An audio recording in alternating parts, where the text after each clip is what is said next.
Hello বন্ধুরা, আজ আমি রবিবারের জলখাবারে বানিয়েছি গরম গরম ফুলকো লুচি, তার সাথে কষা আলুর দম আর আছে রসগোল্লা।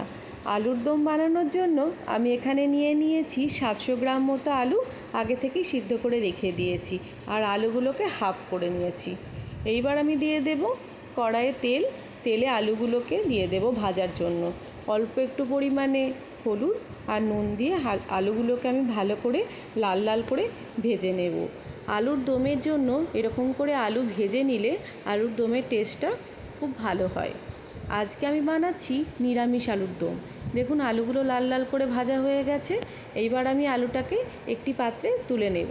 দিয়ে দেব কড়াইয়ে আবার একটু তেলে দিয়ে দেব শুকনো লঙ্কা আর 5 ফোড়নের জন্য।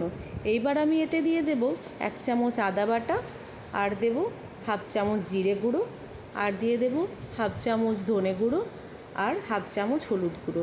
এই সমস্ত মশলাটাকে ভালো করে নেড়ে নেব। এইবার এতে আমি দেব টমেটো পেস্ট। এর জন্য আমি আগে থেকে একটা বড় সাইজের টমেটোকে ভালো করে পেস্ট করে নিয়েছি। টমেটোটা দিয়ে দিলাম। টমেটোর সাথে সমস্ত মশলাটাকে আবার আমি ভালো করে নেড়ে নেব।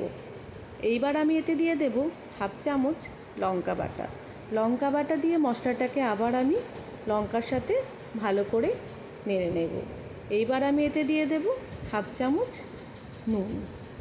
নুন দিয়ে ভালো করে মশলাটাকে আবার নেড়ে নেব।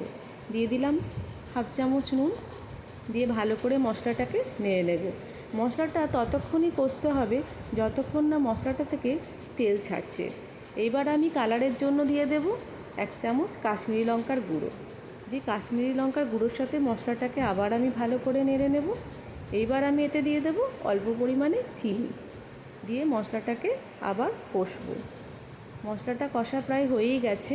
এইবার আমি যে ভেজে রেখেছিলাম আলুগুলো, সেই সমস্ত আলুগুলো দিয়ে দেব মশলাতে, এবং আলুর সাথে মশলাটাকে ভালো করে নেড়ে নেব।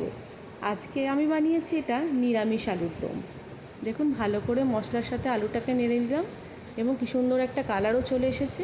এইবার আমি এতে দিয়ে দেব ঈষদুষ্ণ গরম জল, যেটা আমি আগে থেকেই করে রেখেছিলাম। দিয়ে ভালো করে আলুটাকে মশলার সাথে নেড়ে 10 মিনিটের জন্য দিয়ে দেব আমি ঢাকা। এইভাবে 10 মিনিটের জন্য আমি ঢাকা দিয়ে দিলাম। ঢাকনা খুলে আমি এতে দিয়ে দেব 1 চামচ ঘি, আর দিয়ে দেব একটু কাসুরি মেথি। এইভাবে নিরামিষ আলুর দম খুব ভালো হয়, আপনারাও এইভাবে বানাবেন। আর রবিবারে জলখাবারটা যদি এইরকম হয় আর কি চাই বলুন। আমার হয়ে গেছে আলুর দম রেডি। আর এতে দিয়ে দিয়েছি আমি অল্প একটু গুঁড়ো গরম মশলা, দিয়ে ভালো করে নেড়ে চেড়ে নিয়েছি। ব্যাস হয়ে গেছে কষা আলুর দম। এইবার বানাবো গরম গরম ফুলকো লুচি। তেল গরম হয়ে গেছে, তেলে দিয়ে দিলাম লুচিগুলোকে।